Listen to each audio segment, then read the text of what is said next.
I have a way of what I think is going to happen. I feel like he's going to shoot until he can't shoot anymore, and then he's going to realize that he can't get me down, or maybe he can't keep me down, and he's just going to buckle and probably go unconscious to my right hand. And that's not even being cocky or arrogant. That's just that's what I think is going to happen. First of all, introducing our challenger. Out of the blue corner. He's going to step in, and he does. It's all over. Let's bring on the boom. This is Eternal MMA.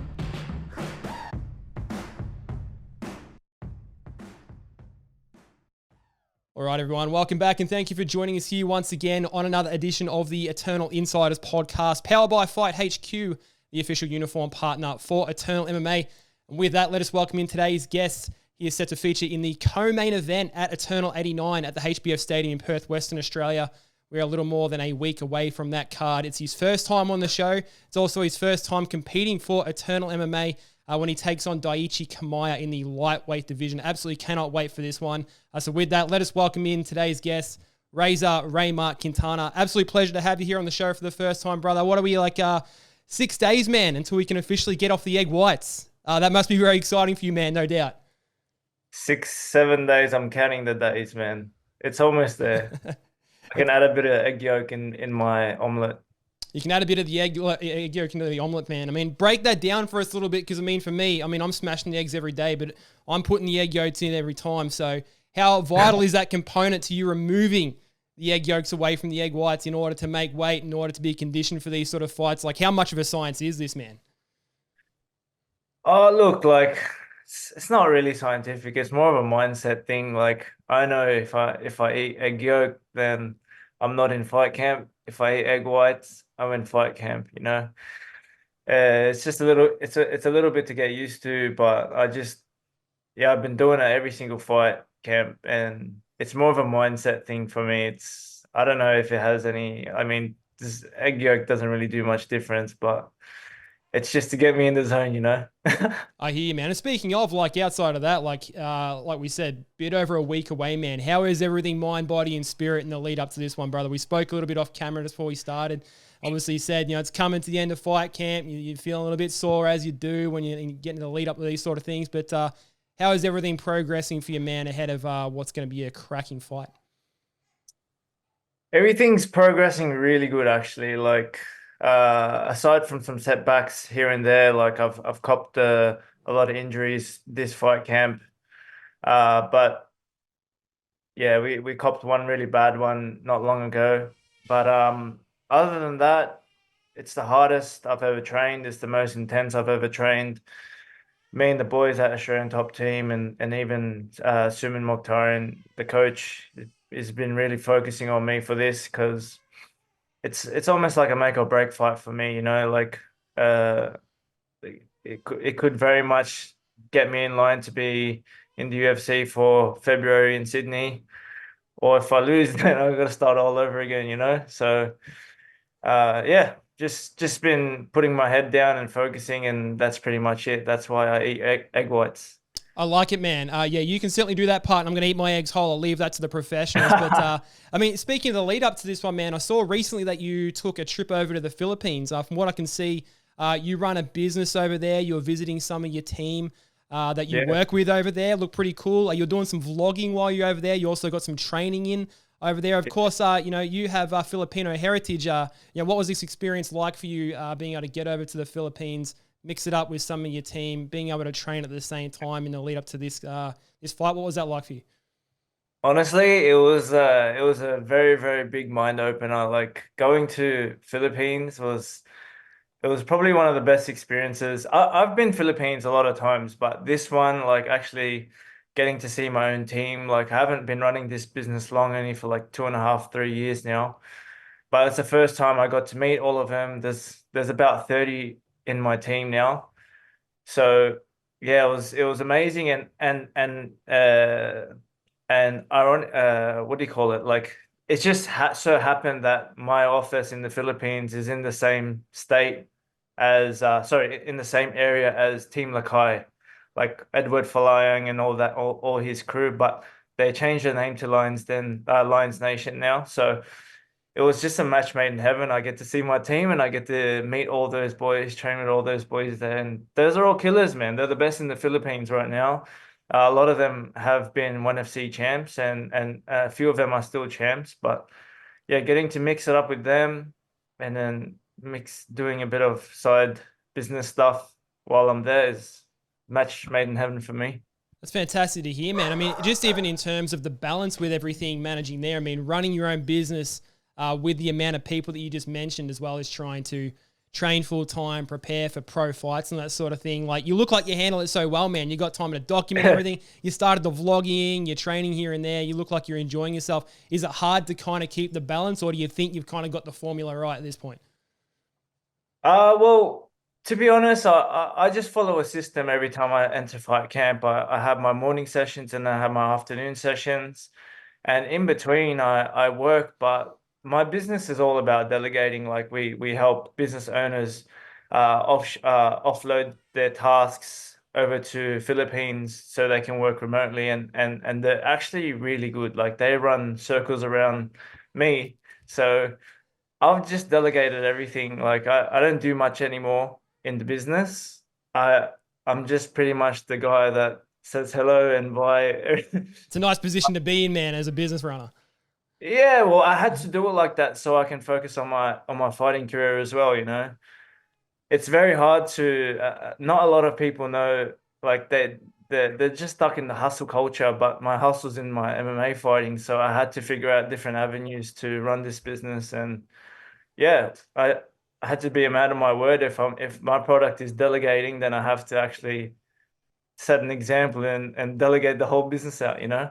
So that's how I balance everything. It's find good people and that's it. How long were you over there for in total? 2 weeks. Yeah, nice. Just start of the fight camp. Yeah. Yeah, nice. How long? Obviously, with that Filipino heritage, but and we'll get into this. I know you were raised in Western Sydney, Mount Druitt, and everything. But what was sort of were you born here in Australia? Were you born in the Philippines? Moved over here? Like, what's sort of your background in terms of how you sort of grew up and to where you are now? So I was born in Australia. I was born in Westmead, and then I lived in Mount Druitt my whole life. Yep. For those of you that don't know, it's like the ghetto of Australia, but it's all right now, you know. It gets a bit of an unfair rap, doesn't it? A little bit. I mean, like, I guess for the sort of like the outside. I mean, I'm a Victorian guy, so everything's fairly kind of chill down here in most parts and that sort of thing. But I've watched segments of you talking about growing up in Mount Druitt and that sort of thing, and it maybe gets a bit of an unfair touch.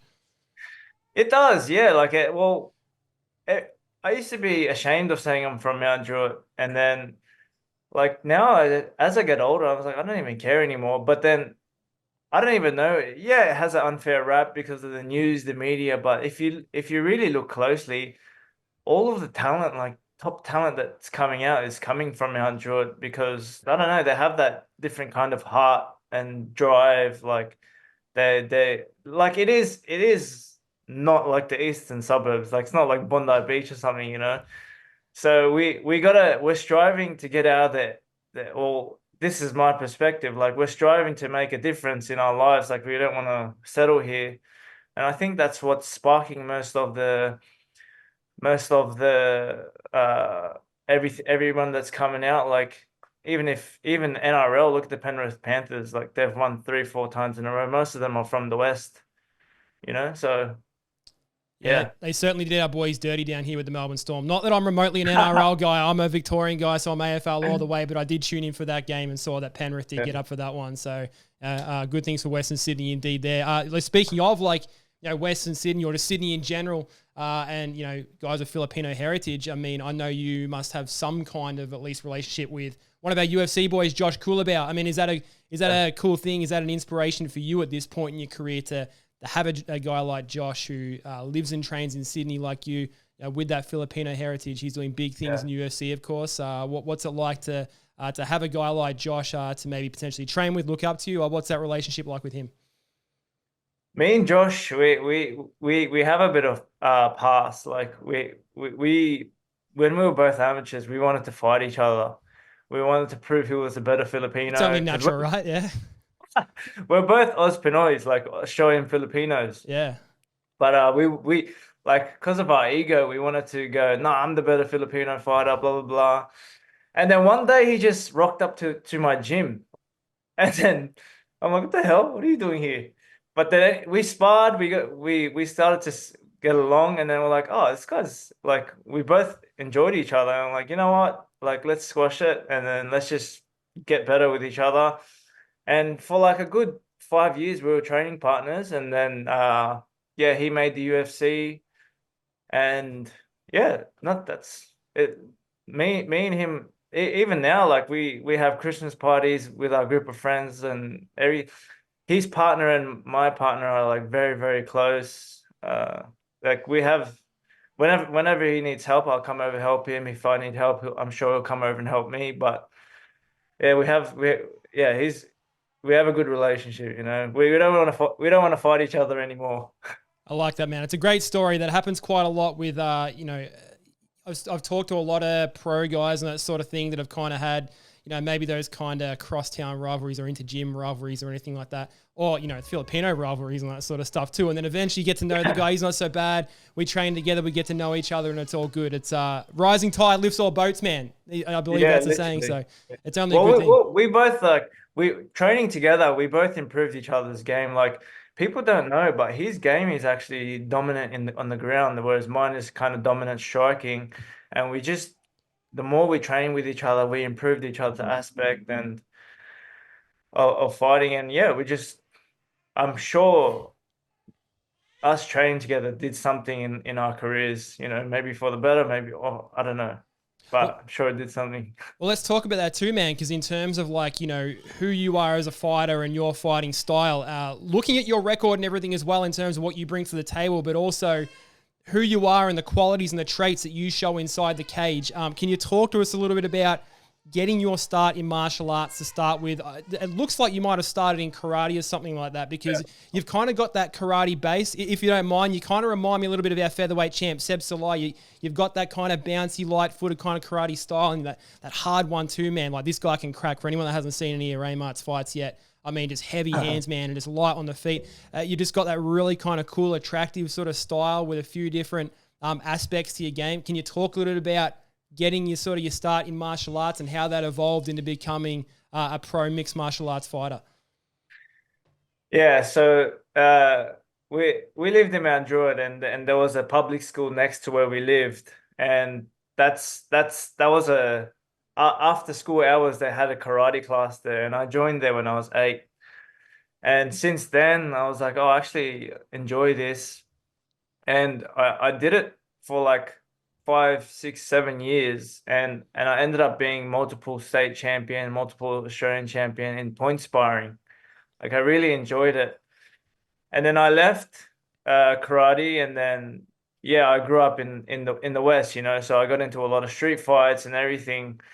And I don't know, I was always a good fighter, so I was always good at street fighting, you know. I was like, you know what, let's take my anger out onto and focus on something else. So yeah, I joined the gym when I was 16, an MMA gym, and yeah, that's just how everything started. And that's how I got my karate base as well. So I don't know, it didn't really change. It's just how I fight now. It was just natural. It was like a natural evolution of where you first started to where you are now. Yeah, exactly. Like, I was just a kid, but like it translated all the way through to me now. So yeah, like, I wouldn't even call myself a karate expert, because I didn't even do it for that long. But how long did you do it for? Oh, like 8 years. Wait, what's that? I mean, that's still a fair amount of time to get some like habits and that sort of thing instilled in you in terms of like a base and that sort of thing. Like, it's still quite an amount of time. Yeah. But it was more like the kids karate, like 2 days a week. Yeah, I did the same thing. Like, from, you know, I started when I was 4 years old. I'm My sure dad, everyone did. Yeah, quit when I was, I think, before I turned 16, and I had a second Dan black belt, for Christ's sake. Like, as a 16-year-old, like they just rushed you through the gradings like crazy, man. Like, It's wild in karate. But Yeah. I mean, speaking of, in terms of your training dynamic too, man, obviously training at Australian top team. One thing that is interesting there in terms of that dynamic too, Josh Togo obviously fighting out of Australian top team, a man that you fought as an amateur as well. Something like it's nearly 10 years ago now, like crazy to sort of think about. What's that sort of like being able to train with a guy that you previously fought sort of way back when? What is that dynamic like? And is he a guy you sort of sponge off? Of course, he's competed recently with the PFL. What's that sort of like for you? Training with Togo is like the whole dynamic was funny. So like we ended up fighting, and even during our fight, like me and Togo were talking the whole way through, and we were matched up to fight each other, and we were like friends. Oh, We were even, wow. like So this was different to the Coolabah thing where you guys had a bit of like, oh, like that kind of like. me and rivalry. Coolabah, we needed to prove a point. Yeah, But this was different with with you and Togo. yeah, we were like, oh yeah, got to fight each other, whatever. And then even at Wayne's, like I weighed in, and he was giving me advice on how to rehydrate. He goes, oh, put this in the blender. I'm like, bro, I'm fighting you tomorrow. Like, why are you helping me? But anyways, like he showed his colors. Like he's the man. He is. Josh Togo is I'd say one of the legends of Australian MMA. I still think he's number one. Like if you ask me, in the lightweight division. But yeah, we fought, and then we just got along, and then same thing. He come to the gym. He goes, oh, I want to start training here. Maybe a month after, and then we took him in, and like all of us are light. Most of the boys at Australian top team are all lightweight featherweights. So it's like, you know what I mean? Like it's just a good dynamic for people our size. That's why they come over and train. But yeah, I don't know. It was good having him there. Has definitely helped my game, and vice versa. I've helped his game. Yeah, it's just iron sharpens iron, you know. No, absolutely shout out to Josh Togo, of course, former Eternal MMA lightweight champion. So another cool story to hear. Interesting that he's giving you advice on the weigh-in days of how to sort of rehydrate and everything, but probably speaks more to the man's character than who he is as a fighter, and he's an incredible fighter, so I only imagine he's even more of a man, is Josh Togo. Now, speaking of your career, man, before we talk a little bit about the fight, if we take sort of a look at your record, I mean, when you first started your pro career, I think we were back in 2016, I believe it was. You had 3 fights in 2016. I think you got a couple in 2017, just the one in 2018. And I'm assuming the same sort of thing happened with you as did everyone else. And there was a bit of a COVID kind of break kind of in between there. But then it wasn't until 2023 that you had your next sort of pro fight. That's basically a sort of a 5-year gap, maybe a little bit more than a 5-year gap sort of between fights. 5 years. Yeah, can you talk a bit about that sort of gap? Was it entirely COVID related? Were you struggling to get fights before, after COVID kind of thing? Was it a purposeful break? Like, what can you sort of tell us about that 5-year period and how that kind of affected the trajectory of your career? So after that fight in Hex, like I re-injured my shoulder, and I had surgery, and then I was like, oh, like, is this even what I want to do anymore? Like I was striving so hard to make the UFC that that was like my only goal, and I didn't even enjoy what I was doing. I was just doing it to make the UFC, or like to make something out of myself.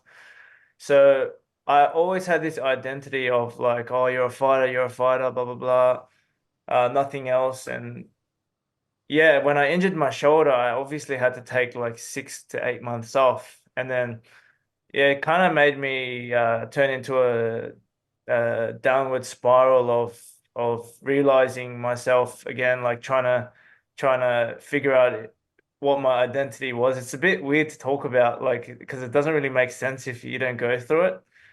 But I was like, oh, like, am I even a fighter, or am I just a regular person? And then I got a job, and then I started working, and I was like, oh, it's like I had a job while I was fighting, but I got an actual real job, like with a real estate agency.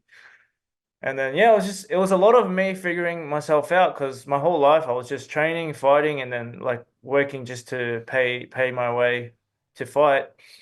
But yeah, I don't know, I got stuck in a spiral, and then all this mental health stuff happened, and then yeah, took quite a while to kind of get out of it and regain my like my I don't know, willing to want to fight again. So eventually I just ended up coming back to the gym and I was like, you know what? I actually feel good training. And then I felt good hanging around with the boys and then, chilling with them and improving my skill set. So I just actually got along with training. And I ended up just liking training instead of wanting to be somewhere in the UFC or whatnot. And I'm like, oh, okay, cool. So that's why I do this. I actually enjoy the process now. So honestly, now I don't care where I make it. Obviously, I'm striving towards like something, but like it's not even that important to me. Yes, I still want to get it, but like if it doesn't happen, it doesn't happen. It's all good. We're just enjoying the process. I think something you said there before where you said, it might sort of not make any sense to, someone who's not sort of quite gone through. I think in a way, like it does make a lot of sense because, being a mixed martial artist and trying to be a pro mixed martial artist is very different to kind of any other sport. Whereas if you're a pro league player or something like that, or AFL or basketball or what have you, and you're part of a team, there's repetition, there's schedule. You've got a contract where you're supposed to turn up every day. You're locked in for 4 or 5 years with a team, and that's who you sort of answer to. Like as a mixed martial artist, you really only answer to yourself. And so in terms of when you're talking about what's your identity, I mean, you're the one that's supposed to hold yourself accountable to your identity each and every single day. I know that's your coaches and that sort of thing too, but in terms of wanting to make a career out of it, that falls solely on you. Like no one's dragging you to it like, you would if you were training with an AFL team or an NRL team or something like that. That's very different. So I can certainly appreciate that dynamic. And it's very cool to see someone like yourself as well, who's got an incredible record, which we'll talk a little bit about with the fight and everything, to be in a place where you run your own business. You've got to a place where you're so comfortable with who you are that, you got goals and aspirations for taking it to the next level, but you're in a good position where those sort of things don't work out. It's not a make or break type thing for you. But speaking of that, I mean, you come into this fight with a 7-1 record. 6 of those fights coming by first round finish. And I mean, you split it right down the middle by the looks, 3 submissions, 3 KOs. So there's a couple of things there. I mean, you've shown that you're a finisher of the highest order, man. I mean, submissions, 3 of them in the first round, knockouts, 3 of them in the first round, 1 decision win. In fact, your only loss was, you got to go back something like to 2015, I think it was, and that was a decision loss. So you're a very hard man to beat, let alone be put away yourself. So you bring in a lot of good things to this co-main event slot at Eternal 89. Was it sort of the plan when you were coming in as a pro athlete, to get into mixed martial arts, to be such a prolific knockout artist, or is this just something that kind of came naturally to you? Like, when did you sort of know that you've just got this this finishing ability? Man, I got Filipino legs, so I'm sure you've been around fighting. A lot of power comes from the ground, so it just translated over to my fist. I don't have a big upper body. It's all legs. Like when people size me up to my opponents, they're like, "Wow, he's so much bigger than you." But like under the shorts, there's some there's some density there. And I'm talking about my legs. 3 of them, 2 or 2. Yeah. I'm Filipino, man. Don't worry about the others. That's another podcast for another time, man. But yeah, like I knew I was explosive, and I always want to hit very, very hard. I was telling Frank from Hex the other day when I fought on the last Hex. I was like, look, like I always want you commentating my fights because every time I whack someone, he screams. He's like, "Oh my God!" And I like that.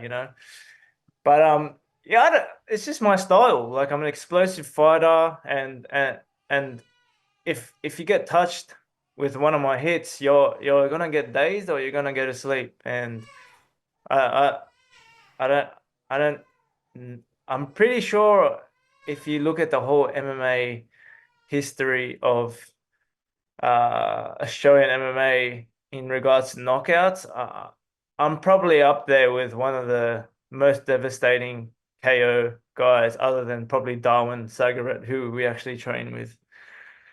But yeah, it's just, and he's Filipino as well with big legs. So, like, yeah, it's just my style. I don't actually know how I'm doing it. It's just how it is. It just comes naturally, brother. I mean, it gives us a very intriguing matchup in this lightweight division. I mean, you're originally slated to fight against Chris Vishgold, of course, out of the UK. Your opponent, Daichi Kamaya, was originally slated to fight against Jack Becker. Of course, both of those fights came apart for one reason or another, maybe through injury. But, I mean, through that, we still got to keep this fight together. So we get to keep you on the card, which is sort of very exciting. Talk to us a little bit about, finding out that this wasn't going to be a matchup with Chris anymore, saying yes to getting this fight. Was it sort of disappointing for you to not be able to fight a guy like Chris Fishgold, big name, former Cage Warriors champion, UFC vet, of course, did big things over in the UK, had a massive win streak. I think he was like 17-1 at some sort of point in his career. Does the opponent change not matter to you, or is there a little bit of regret in losing that fight? Well, I thought I was going to fight Wes Capper at the beginning. That's who I signed up to fight. Yeah, he's got two opponent changes. Yeah. Yeah, and I was excited for that because it was going to be a striking galore for everyone. Yeah. And then he pulled out, so Chris Fishgold pulled in, went in, and then I was like, all right, well, this guy's not going to strike with me. He's going to take me down and use his grappling skills. And then now he pulled out, and then now it's Daichi. So it's like, oh, I don't even care anymore, right? Like, I just want to get it over and done with and eat eggs, eat my eggs whole. Yes. That, to be fair, other than Wes Kappa, Chris Fishgold and Daichi, we're gonna have a similar style. Chris is gonna punch and then shoot. That's probably Daichi probably won't even punch. He'll just skip the punching, go straight to shoot. So I don't really care. Whatever. Yeah, so I mean, look, it's at least we're getting a fight in together, right? Like we said, you had that layoff for that sort of 5 years. So I mean, let's just get you on the bill, man. Let's get a fight going. Let's get you on UFC Fight Pass. Let's get you making your debut for Eternal MMA, and I certainly see what happens. I'm excited to be on Eternal, man. Honestly. What was that? Sorry. I'm excited to be on Eternal. That's great. Like, it's the first time. And fighting over in Perth for the first time too, man. I mean, we had a little bit of a chat just over Instagram a couple of days ago about just how cool it is to fight over in Perth. I've mentioned a few times that I've been over there on the podcast and seen like how great HBF Stadium is, how great the Perth fans are. A lot of good things happening in Perth MMA at all times, pretty much for the last few years and going forward. Looking forward to making the trip over to Perth. Not looking forward to the 4 or 5 hour flight. Not the flight itself, but the experience is going to be cool, man. You're going to like it over there. If we skip the flight, I'm super stoked. Like, I can't wait. Like, I haven't been to Perth, so I get to explore there a little bit. But gotta get the job done first, and then we'll see what we have in store. We'll see what kind of food we have. So what kind of food we have, man. It's going to be the eggs first, but I'm sure we get the win. We're going to enjoy much more than just sort of the eggs and everything. Obviously, I mean, you've taken a look at your opponent, Daichi Kamaya, coming over from Japan to put together a fight here. In terms of what you mentioned with his style, you think he's going to be a similar matchup to maybe what Chris Fishgold might have brought to the table. When you look at your sort of style and what he kind of brings to the table, do you see the fight playing out in a certain way? Are you a prediction man? Like, how do you think it's going to end? Do you think we see 7 round 1 finishes added to the record? What's sort of your mind telling you this time? Look, we always train for a 3-round fight. We train. Actually, this camp we've been training 5 rounds, 6 rounds. To be honest, like, we've been overdoing it a little bit because we know we have to last that long if we're gonna constantly be stuffing these kind of takedowns. And but I don't really have a prediction. I have a way of what I think is going to happen. I feel like he's going to shoot until he can't shoot anymore. And then he's going to realize that he can't get me down, or maybe he can't keep me down. And he's just going to buckle and probably go unconscious to my right hand. Like, and that's not even being cocky or arrogant. That's just, that's what I think is going to happen. I don't think this guy can strike the same level as me. Maybe his ground game and his takedown game is better or on par. But yeah, this striking is going to be very, very different in this matchup. I don't doubt you, man. I mean, I've seen what that right hand of yours can do, especially with that vicious right hand uppercut you got, man. So, I mean, if this guy's going to be shooting takedowns, I don't doubt that maybe there's going to be like a right hand, like Derek Lewis style uppercut potentially waiting for him. So we'll see. Obviously, I'm impartial to this one. Looking forward to this fight, obviously, for both of you guys. Great that Daiichi is coming over here and fostering that relationship that we're continuing to grow here in Australia with a lot of these other Asian countries and putting some of these amazing fights together. It's going to be very cool to see. Last one before I let you go, man. I mean, look, you get this fight done, as I'm sure you believe you'll get the win. You'd be 8-1 as a pro. Possibly with 7 finishes under your belt, maybe with 7 first-round finishes under your belt. You mentioned there before that the UFC is a goal you've had. You mentioned that the UFC just got confirmed for February sort of coming up too. February coming up, man. We know you're a Sydney guy. You got a great pro record. You got a lot of those finishes, like we said. Is this something, without getting sort of too far ahead of this fight, that you've got sort of one eye on the side for, that you look good in this one? UFC Fight Pass, Eternal 89. That this is maybe something you could kind of gun yourself in for? Like what's sort of in your mind when you think about what's coming up in February? Well, my management has already been talking to the UFC about me, so they know who I am and they know what my record looks like. It's just about the right place at the right time, and I have to be ready at all times as well. So after this fight, I'm just going to stay ready. I'm going to treat the leading up to the UFC 8 as a fight camp, and if I get that call up, I'm down. You know, I'll be ready. I'll be the first one. You don't even need to fly me out. I live in Sydney, so I'm ready to go. You know, you come cheap. Yeah, I'm cheap. I'm the cheapest out of everyone. But like, look, people want to see fighters like me. Like, people that don't want to see people who just take down and hug and whatever. Like, and even strikers. Like, there's a different type of striker. There's strikers that like touch and bounce and whatever. And there's people who just want to crack someone and they have, like, I don't know, what would you call it? Like, beautiful violence in how hard you want to hit someone. Yes. Like, you ask the audience, but if you ask me, that's what they want to see, and that's exactly how I fight. So I don't know. I just feel like I'm an exciting fighter, and the stars have to align one way or another. Let's manifest it, brother. I mean, it's all sort of lined up. We got the announcement that it's the UFC hitting Sydney, where you are born and raised. We've got to make it happen. We've got to get through this fight first on October 26th at Perth, in Perth, Western Australia, at the HBF Stadium. It's going to be an absolute cracking fight. But let's get another Sydney boy into the ranks. We'll skip past the Dana White's contender series stuff. We've already had enough of that. I mean, I think that's come to an end anyway for this season. So let's put on a performance. I was ready for that too, to be honest. Oh, yeah? I was pretty ready for that.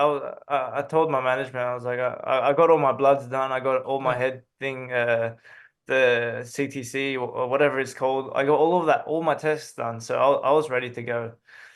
And I thought after like KOing someone like Blood Diamond, you know, that they were going to at least get me on contenders, but it's all good. Like, we'll do a little bit extra for them. That's it, man. I mean, maybe they got in their mind and it's like, hey, we don't need this guy for contenders. We've already seen what he can do. I mean, 6 first-round finishes. We know what he can do. We don't need improving anymore. Let's get him on the Sydney card. Let's get Western Sydney going. We know how the Western Sydney fans respond to their guys. Bam Bam Tuivasa, no less, is at the top of that list, man. So let's keep the magic happening. Let's roll through this one, October 26th at the HBF Stadium in Perth, Western Australia. If a man's going to be travelling up to Sydney, say, from Victoria, and he's going to be staying there for a couple of days, where might a man who likes a coffee get a good coffee?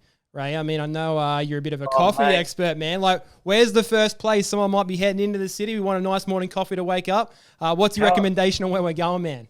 How long is this podcast going to go for? Because I can talk all day about coffee. We might have to do a whole other segment on it, brother, but I know you're a coffee enthusiast, and I love it because I love my coffee too. So hopefully I'm making the trip up there. We'll see. But yeah, you let me know. You give me a call, and then I'll take you on a coffee tour. I like it, man. One cafe, we'll go to 10. We'll do a whole bit. We'll charge have a couple whole list. Let's get it going, man. I love it, man. Cool. All right, a lot of things happening in the next couple of months. Let's get through this one first. Ray, thanks for joining me on the show here for the very first time.